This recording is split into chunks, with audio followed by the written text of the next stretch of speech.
Hey everybody, I'm Benjamin, aka the Terrible Australian at Supermastery.com, and welcome to the very first video review of 2016. And I'm sorry my video reviews haven't been as frequent as they've been in the past over the last few weeks, mainly because over sort of Christmas, New Year's and all that, I have been extremely busy, so I haven't had time to sort of do more video reviews until this one. And also I had family visiting with me as well, so I have been pretty busy. But to be honest though, I haven't really sort of been to the cinema much in the past few weeks, mainly because of those reasons. So but in the next few weeks there'll be lots of video reviews of a couple of films that have been released over the Christmas and Boxing Day and New Year's and all that. That'll be in the next couple of weeks, so I'll be checking all those out, so keep a lookout for those. But for my very first video review of 2016, I'm actually going to review a film I actually saw last year, and it actually took me a while to finally get around to doing a video review for it, and that of course is the new Steven Spielberg film, Bridge of Spies. So let's get right into it. Now I should start off and say I'm an absolute huge fan of Steven Spielberg. If you ask me who my all-time favorite director is, it would definitely be him. I've either liked or loved pretty much nearly all of his films. There are only 3 that I can think of that I didn't really like, but I won't go into specifics there. But to be honest, to me, he's a director who has hit more than miss, and I just love all of his films. I have, as you can see in my Blu-ray collection behind me, I have pretty much nearly all of his films so far, and even the ones I didn't like as well. So I'm a huge fan of his films, and I'll pretty much go to the cinema anytime he's got a new film out in it, because to me, anytime Spielberg has a new film out, it's an event for me. So I was definitely very much looking forward to his latest film, which is the historical drama Bridge of Spies. And I should say so, I actually had never heard of this story that this film is based on. Like for all those who don't know, it pretty much follows a lawyer played James P. Donovan, played by Tom Hanks, who is a lawyer who gets assigned to sort of defend a man named let me just look for his name here, because I got Rudolph Abel, played by Mark Rylance, who is accused of being a Russian spy, and he pretty much defends him, and it's pretty much a lose case anyway. So Abel's found guilty and goes to jail, but then all of a sudden, an American pilot, Francis Gary Powers, is shot over enemy lines in Germany, and he's captured by the Germans. So basically, James P. Donovan is hired by the government to do a negotiation to trade Rudolph Abel for Francis Gary Powers, and that's pretty much sort of the story behind this. And I found that really interesting is that for sort of a big kind of story like this, I'd never even heard about it. And I suppose for a little while there, it was kind of kept hush-hush until it was all sort of sorted out and that before they can officially confirm that it was a success. So, and this to me is definitely one of as you could already figure out, it's definitely more of one of Spielberg's more serious films. So, and I have to say, I really like the film a lot. I don't think it's the greatest, but I did like the film a lot, and I found it kind of an interesting story anyway, because since I wasn't familiar with it at all, to me it just made it a fascinating viewing for me as a viewer.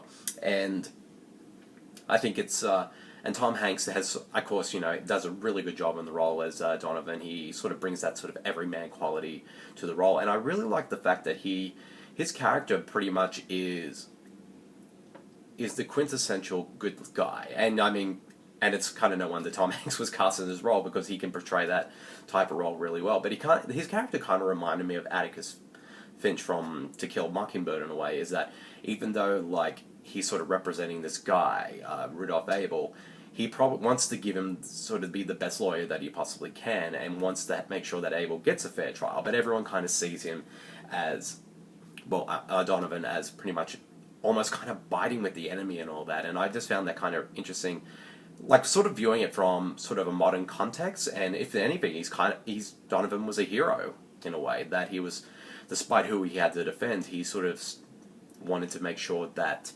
he did it for the right reasons, and to make sure that this man, even though he was guilty, to make sure he had a fair trial. And I just found that sort of part of the story kind of really interesting, and kind of sort of the historical side of it as well.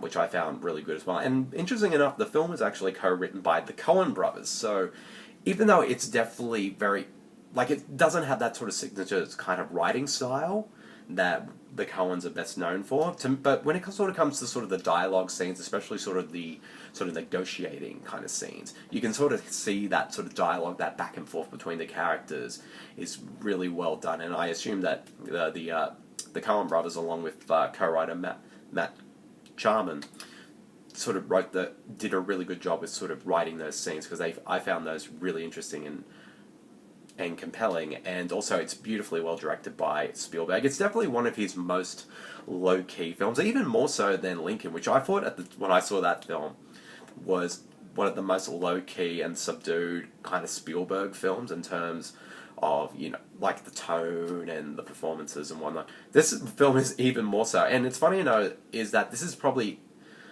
more cinematic than Lincoln in a way, like visually, I mean.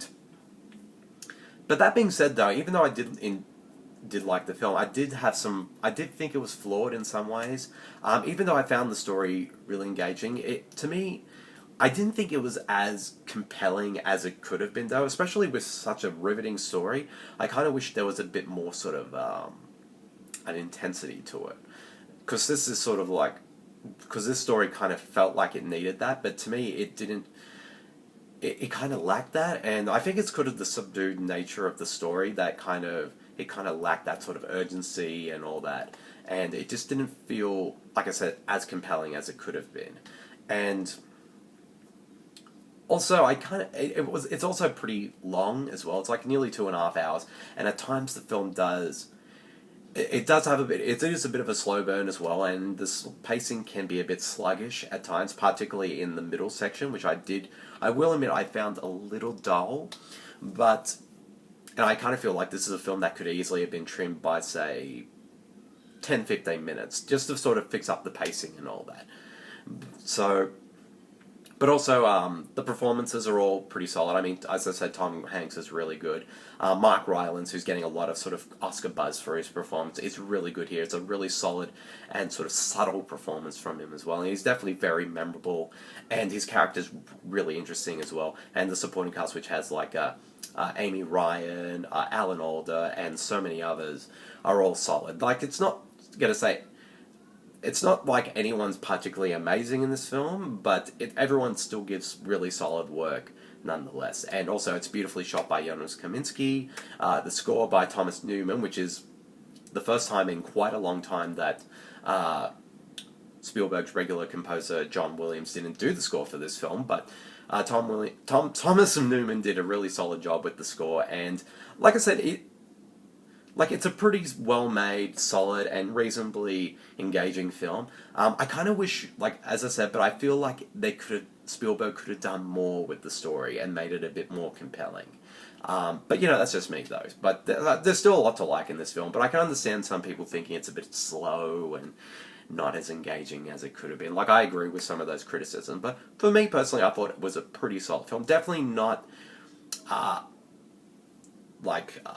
high-ranking Spielberg, but definitely kind of middle-ground Spielberg. Not to say that's a bad thing, but this is, I would say, kind of minor Spielberg. But that being said, if this was, as a critic once said, if even minor Spielberg would be another director's best film. So, yeah, overall, it's a solid film, and I'd say it's definitely worth checking out for sure, especially if you're a history buff or you're a Steven Spielberg fan. So, overall, if I had to give Bridge of Spies a rating, I'd give it a solid 3.5. So, yep, that's the end of my video review of Bridge of Spies. I hope you guys all enjoyed it, and I'll see you all later. See you, everyone. Bye.